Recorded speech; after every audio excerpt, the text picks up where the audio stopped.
जब पृथ्वी पर राम राज्य अपने चरम पर था और श्री राम की लीला समाप्त करने का समय आया, तो उनके प्रिय भाई भरत ने चिंता के साथ पूछा, हे प्रभु, आपके जाने के बाद क्या यह धर्म, यह मर्यादा, यह राज्य ऐसा ही बना रहेगा?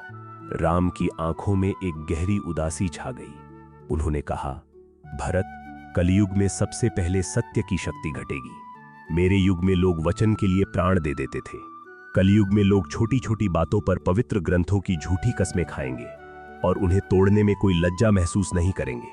सत्य का कोई मोल नहीं रहेगा। भरत, दूसरा प्रहार परिवार पर होगा।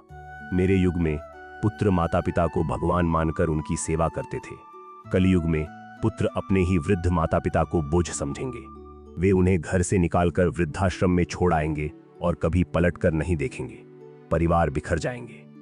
तीसरा, प्रकृति अपना संतुलन खो देगी।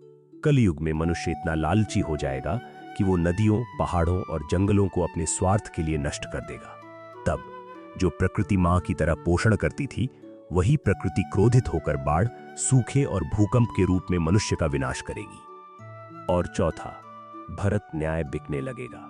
मेरे युग में न्याय सबके लिए समान था। कलयुग में न्याय अमीरों की तिजोरी में बंद हो जाएगा। निर्धन और शक्तिहीन व्यक्ति को न्याय पाने के लिए दर दर की ठोकरें खानी पड़ेंगी, पर उसे न्याय नहीं मिलेगा, क्योंकि न्याय को धन से खरीद लिया जाएगा।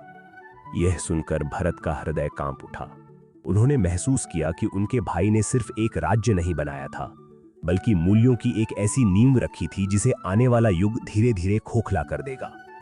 राम ने भरत के कंधे पर हाथ रखते हुए कहा, लेकिन भरत, जब तक एक भी पिता अपने पुत्र को मेरी कहानी सुनाएगा, जब तक एक भी घर में सत्य और मर्यादा का दीपक जलेगा, तब तक धर्म पूरी तरह से नहीं हारेगा। हर घर को अयोध्या बनाना, यही कलयुग का सबसे बड़ा धर्मयुद्ध होगा।